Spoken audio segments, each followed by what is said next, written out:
একই কাণ্ড, সারেগামাপা শেষ হতেই চর্চায় দুই বিজয়ী। তাদের দুজনের মধ্যে রয়েছে এক অদ্ভুত মিল, যা শুনলে রীতিমতো ভিড়মি খাবেন আপনি। চলুন শুনে নেওয়া যাক ঠিক কি ঘটেছে। শেষ হলো এবারের সারেগামাপা। এই সিজনে যুগ্ম বিজয়ী নির্বাচিত হয়েছে। দেয়াশিনী এবং অতনু বিজয়ী হয়েছেন এবারের সিজনে। বড়দের মধ্যে প্রথম হয়েছেন দেয়াশিনী, দ্বিতীয় স্থানে আছেন ময়ূরী। না, তবে ময়ূরী একা নন, এই একই পদে রয়েছেন সায়ও। তৃতীয় স্থান অধিকার করেছেন সত্যজিৎ। পাহাড়ের ছেলে আরিয়ান কোনো স্থান পাননি, তবে আরাত্রিকা পেয়েছে একটি বিশেষ সম্মান, কালিকা প্রসাদ অ্যাওয়ার্ড পেয়েছেন তিনি। অন্যদিকে ছোটদের মধ্যে প্রথম হয়েছে অতনু, দ্বিতীয় স্থানে আছে ঐশী, তৃতীয় স্থানে অনিক, সৃজিতা চতুর্থ হয়েছে। তবে শুনলে অবাক হবেন, এবারের সারেগামাপায়ের দুই বিজয়ীর মধ্যে রয়েছে এক অদ্ভুত মিল। কি সেটা চলুন শুনে নেওয়া যাক। সীমন্ত সরকার নামটা হয়তো অনেকের কাছেই বেশ পরিচিত হতে পারে, তবে যারা জানেন না তাদের উদ্দেশ্যে জানিয়ে রাখি, তিনি হলেন সারেগামাপায়ের দুই বিজয়ীর শিক্ষক। হ্যাঁ, একেবারে ঠিকই শুনেছেন।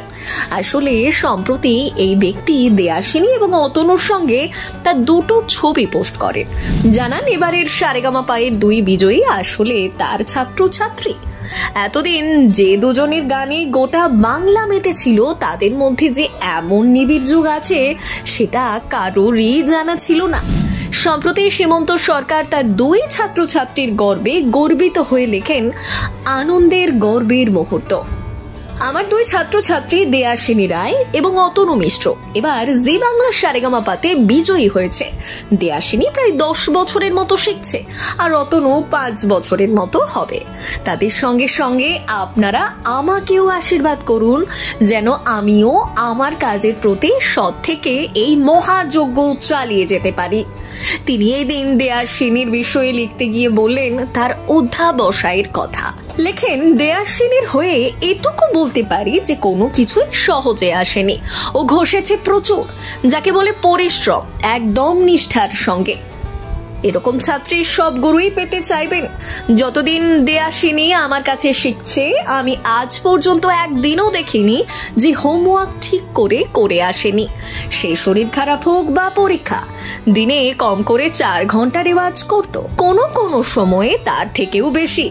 আর একটা জিনিস ওর মধ্যে রয়েছে যেটা এখন প্রায় আর দেখাই যায় না, সেটা হলো গুরুর প্রতি শ্রদ্ধা ভক্তি।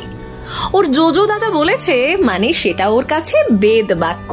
আর এই শ্রদ্ধা ভক্তি ওর থেকেও ওর মা বাবা বেশি করে বলে মনে হয়। আপনারা সকলেই ওকে আশীর্বাদ করুন, যেন এরকমই পরিশ্রমী থাকতে পারে এবং গানের প্রতি নিষ্ঠা রেখে এগিয়ে যেতে পারে। অন্যদিকে অতনু তার কাছে অনলাইনে ক্লাস করে বলেই জানিয়েছেন তিনি। এই খুদের বিষয়ে তিনি লেখেন, আর দুষ্টু অতনুর ব্যাপারে আর কি বলবো, যদিও আমার কাছে অনলাইন ক্লাস করে, কারণ ওর শরীর পারমিট করে না যে ও প্রত্যেক সপ্তাহে কাঁথি থেকে এসে ক্লাস করবে। তবে যেটা শেখার মতো সেটা হলো ওর গানের প্রতি ভালোবাসা। আমার মনে হয় ওকে না খেতে দিলেও চলবে, কিন্তু গান ছাড়া এক মুহূর্তও থাকতে পারবে না। অসাধারণ প্রতিভা থাকলেও পরিশ্রমের কিন্তু কোনো কমতি নেই, আর আছে গানের ক্লাসের প্রতি সাংঘাতিক টান। আমি রাত 10টা থেকে 11:30 অবধি ক্লাস করাই, কোনো কোনো সময় 12টাও বেজে যায়, কিন্তু কোনো দিন কোনো ক্লান্তি বা অমনোযোগী হয়ে পড়া কোনোটাই চোখে পড়েনি।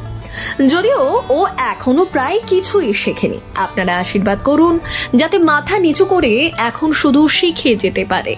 ওদের সম্বন্ধে একটু একটু করে আপনাদের বললাম, কারণ সবাই জানে ওরা বিজয়ী হয়েছে, কিন্তু কেন হয়েছে সেটা জানাটা আরো প্রয়োজন।